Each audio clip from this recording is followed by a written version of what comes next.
प्राण धारण करके अर्थात वृद्धि को प्राप्त होते हैं तथा विनाशकाल उपस्थित होने पर जिसके प्रति प्रयाण करने वाले अर्थात जिस ब्रह्म के प्रति गमन करने वाले हैं वे जीव उसमें प्रवेश करते हैं, उसके तदात्म भाव को प्राप्त हो जाते हैं।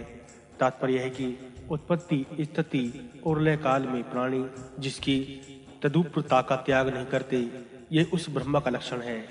तो उस ब्रह्म को विशेष रूप से जानने की इच्छा कर अर्थात जो ऐसे लक्षणों वाला है ब्रह्म है, उसे अन्न आदि के द्वारा प्राप्त कर ब्रह्म प्राण का प्राण, चक्षु अक्षु, श्रोत्र का श्रोत्र, अन्न का अन्न और मन का मन है, ऐसा जो जानते हैं वे उस पुरातन और श्रेष्ठ ब्रह्म को साक्षात जान सकते हैं। ऐसी एक दूसरी श्रुति भी इस बात को प्रदर्शित करती है कि ये प्राण आदि ब्रह्म की उपलब्धि में द्वार स्वरूप है।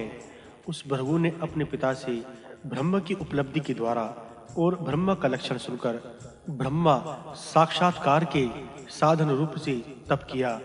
यह प्रश्न होता है कि जिसका उपदेश ही नहीं दिया गया था, उस तप के ब्रह्म प्राप्ति का साधन होने का ज्ञान भृगु को कैसे हुआ?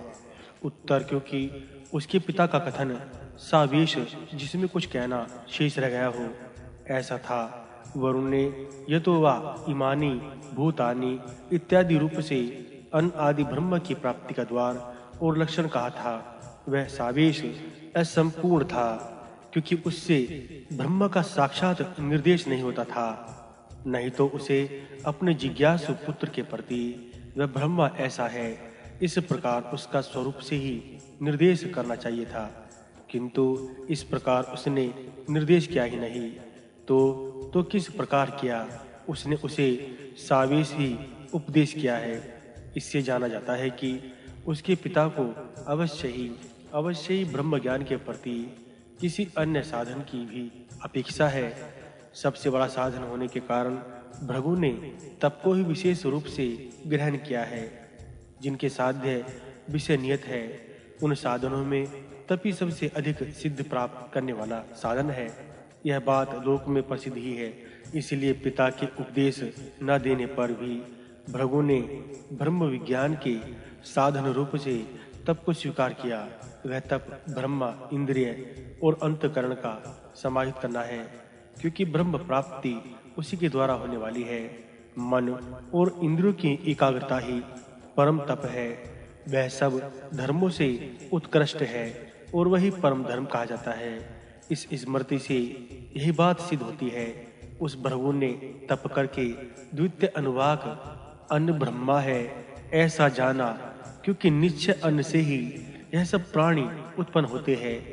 उत्पन्न होने पर उनसे ही जीवित रहते हैं तथा प्रयाण करते समय अन्न में ही लीन हो जाते हैं।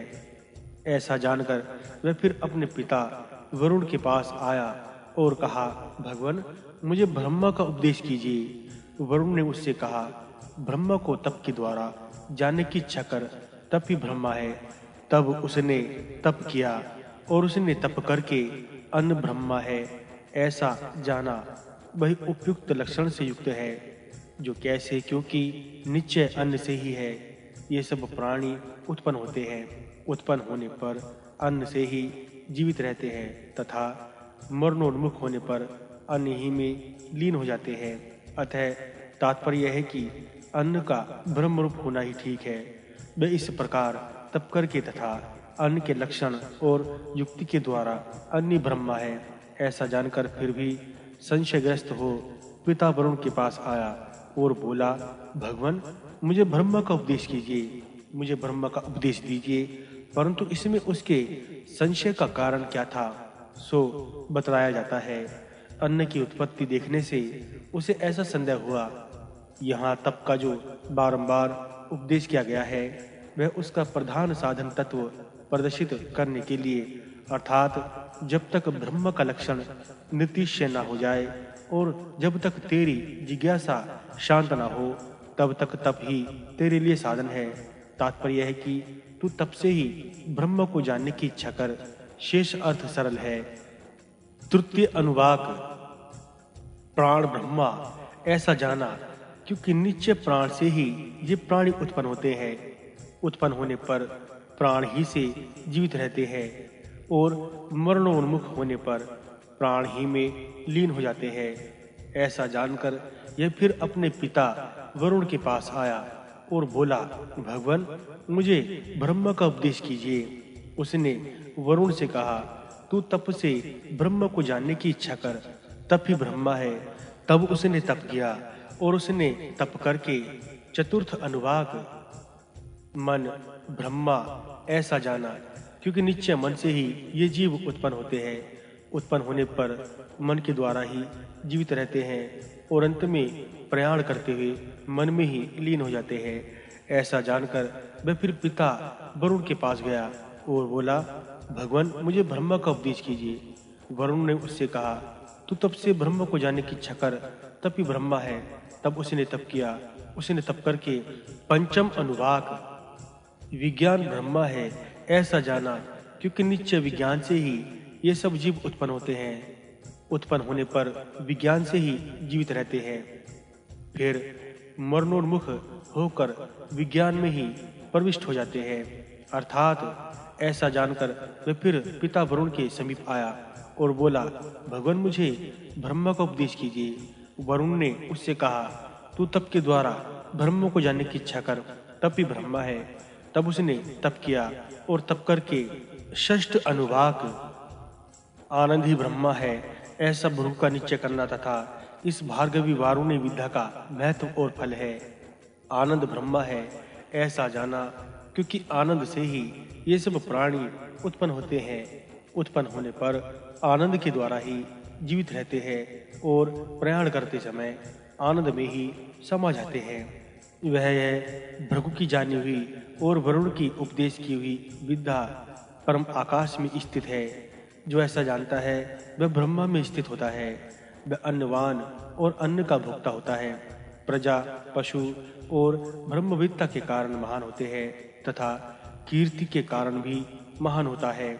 इस प्रकार तब से शुद्धचित हुए भृगु ने प्राण आदि में पूर्णतया ब्रह्म का लक्षण न दिखकर धीरे धीरे भीतर की ओर प्रवेश कर तप रूप साधन के द्वारा ही सबकी अपेक्षा अंतरतम आनंद को ब्रह्म जाना।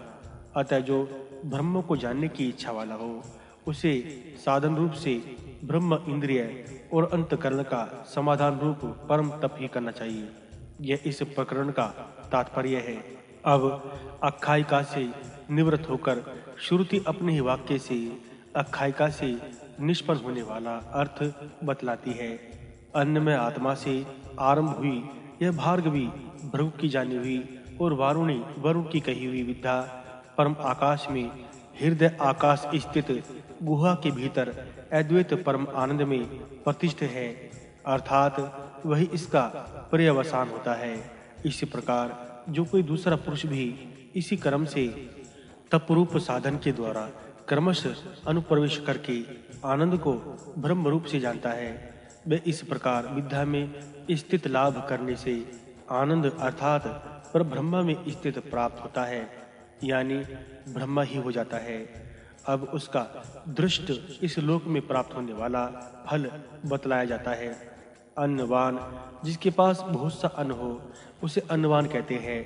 अन्न की सत्ता मात्र से तो सभी अन्नवान है। अतः यदि उस प्रकार अर्थ किया जाए तो विद्या की कोई विशेषता नहीं रहती। इस प्रकार वह अन्नदान जो अन्न भक्षण करे यानी दीप्ति अग्नि हो जाता, वह महान हो जाता है। उसका महत्व किस कारण से होता है, इस पर कहते हैं, पुत्र आदि प्रजा, गो, अश्व आदि पशु तथा ब्रह्म तेज यानी शम, धम एवं ज्ञान आदि के कारण होने वाले तेज से तथा कीर्ति यानी शुभ आचरण के कारण होने वाले ख्याति से वह महान हो जाता है। सप्तम अनुभाग अन्न की निंदा न करे, यह ब्रह्म का व्रत है। प्राण ही अन्न है और शरीर अनाद है। प्राणों में शरीर स्थित है और शरीर में प्राण स्थित है। इस प्रकार एक दूसरे के आश्रित होने से वे एक दूसरे के अन्न है। अतः ये दोनों अन्न ही अन्न में प्रतिष्ठित है। जो इस प्रकार अन्न को अन्न में स्थित जानता है वह प्रतिष्ठित प्रख्यात होता है, अन्नवान और अनुभोक्ता होता है। प्रजा, पशु और ब्रह्म तेज के कारण महान होता है।